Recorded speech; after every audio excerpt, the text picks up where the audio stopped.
What's up, everyone? It's Russo. I hope everyone is doing well. Please follow my Instagram at RussoLifts, just in case something happens to this YouTube channel. You can follow, message, and you can watch my daily story content on Instagram. I'll see you there. Your destination is on the left.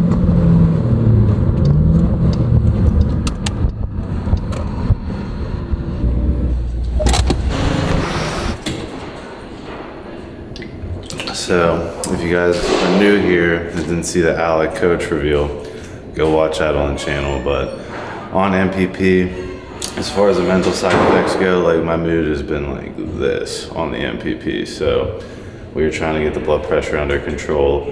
As you can see, I'm a lot less watery, but water retention will become critical as this prep continues. So that's what we're focusing on right now. But a lot of people are like, what do you mean by the mental side effects of MPP? Like what you can expect on a high dosage of MPP, like I'm at like around 400 a week, is anxiety, depression, and just like overall downer. It's not like GH, I'm not lethargic. It's just like my mood definitely took a dump down. So keep that in mind if you're gonna use MPP. MPP is super hair safe and very anabolic, not androgenic. So it's great for rebuilding my physique around 230 and then cutting down, but there's also drawbacks, right? And if you don't control the blood pressure, I don't recommend DEC or MPP at all.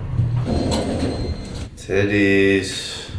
Do you like the new rack, Andrew? Am I more attractive with my new rack? Do I need more social validation with my new rack? All right, so we can go ahead and we'll take some photos. You can go ahead and take that off. Perfect. You can just put it to the side there.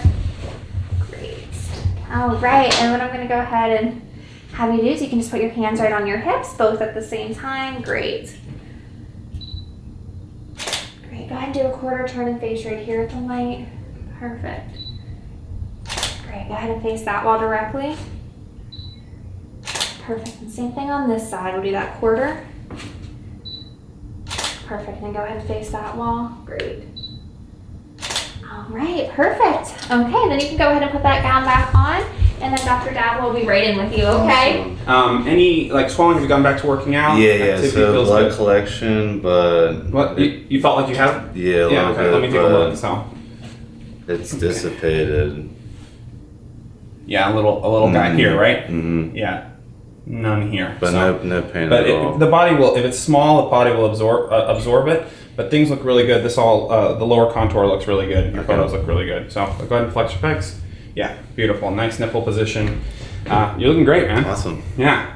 Have you put on some bulk? Yeah. Well, actually a lot. I was like 260 when I first came to you, now I'm 230. So. So you're just all lean. Yeah, I'm shredding down to like 200 to compete. So. Okay, fantastic. Okay, well, solid. I'll ask you one question. That's like, right. what do you have like? My channel is about bodybuilders, obviously, and they're always like on the fence about getting gyno surgery. Yes. And like this series, I talked about how like abusing aromatase inhibitors and ruining your cholesterol isn't really worth it when you could get the glands cut out. Mm-hmm. Like, I really had an awesome experience with you. You know, I didn't really have any hiccups or anything. The recovery was exactly what you said. Like, what would be you from a medical perspective, like your standpoint on just getting this type of surgery over with in this niche category? I think it's hard because, you know, when you're in bodybuilding, gynecomastia is actually very prevalent. And even, you know, men who have some degree of gynecomastia, they start to bulk up and then the muscles start to push out the gland, and then now it's like more prominent and it can really disrupt the whole physique. Mm-hmm. You can do all this other stuff to try to shrink the gland, but the gland is always there. So the minute you like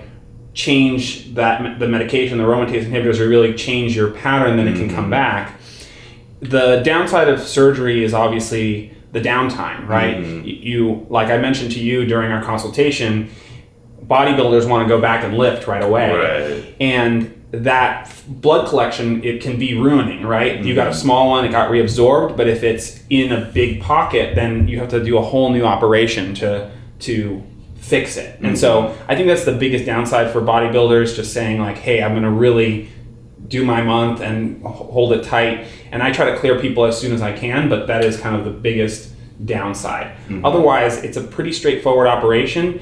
And if you've got good muscular structure underneath, it makes it easier for me to do my job, and you can have a really nice result like yours. So, as far as like, because I'm just asking what they'll ask online, like reoccurrence, like with your experience, how many times has reoccurrence happened? Obviously, it's going to be dependent on what they do. Yes. After. Very rare. Again, you can do gynecomastia surgery where you're very, very aggressive and you take as much of the tissue as possible and make it the recurrence rate like almost nothing. But then you can get scalloping or really indented nipple areolar complex. So I always leave, most surgeons will leave a little bit behind, but it's such a small amount that unless you're doing something really aggressive, it's unlikely to come back. I mean, you're talking less than 10% chance or less, single digits. And then for the video, can you explain, like you rated me as like a stage 1 guy, like can you explain the differences between stage 1, stage 2, stage 3? So stage 1 is like when you look at your chest, right? Like the nipple position is right at the bottom of the pectoralis muscle. And so, or just slightly low. So if like you'd have a nipple that faces a little bit further downward, but that still looks like pretty masculine. Like Arnold Schwarzenegger looks like that, like nipples far down. So that's kind of stage 1. Then when you start getting into this stage 3, on the other end of the spectrum, is just like when you have very large breasts and the breasts hang.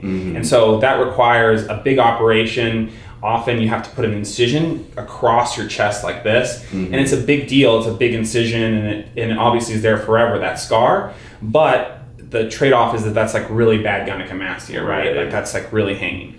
Everything else is in between, grade 2, A and B, where you have to kind of decide, is that skin going to shrink on its own, or do I have to do something else? And we have a variety of tools here, like there's different devices on the market for shrinking the skin, J-plasma, radio frequency, laser technology, and those work sometimes really well, like especially in people who are young, have good skin condition.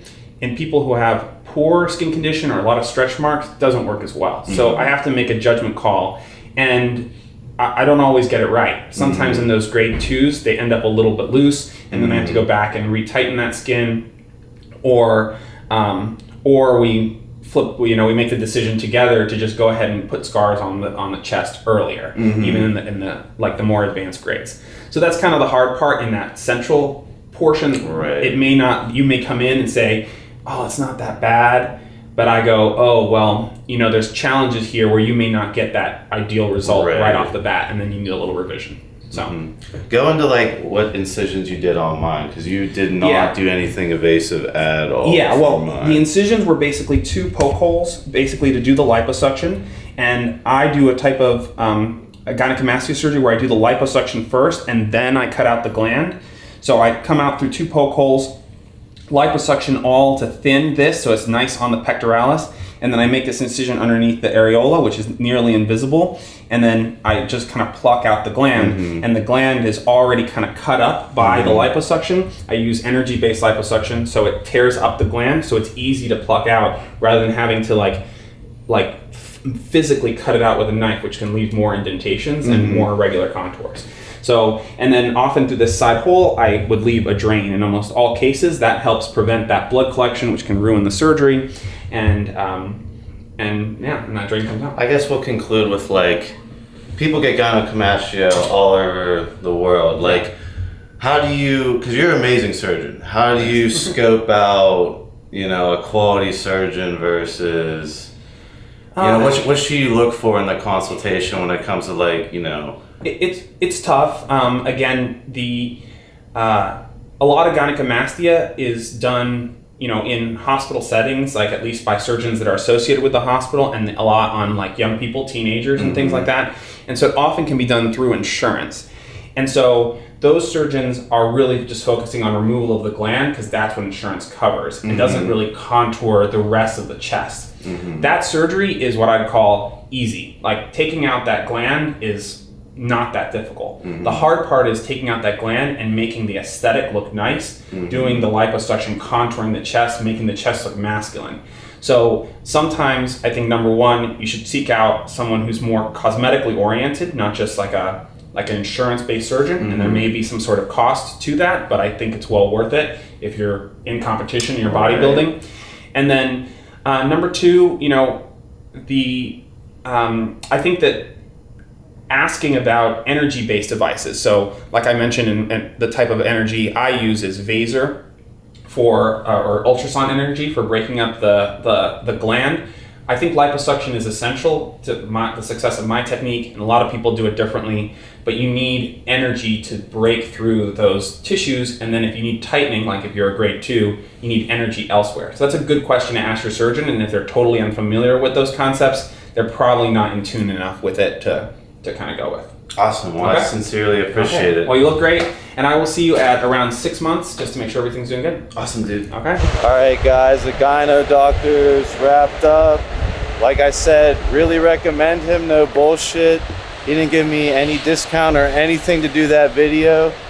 And I love that, you know, he got to speak behind his work, because, you know, I feel like a lot of people are on the fence with gyno surgery, and like a lot of people will never enter there and actually talk about something that really bothers them every day.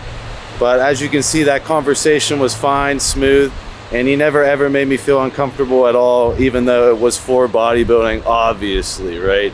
And you can see when I brought that up, he's very well versed in what's going on. They're not fucking stupid, you know?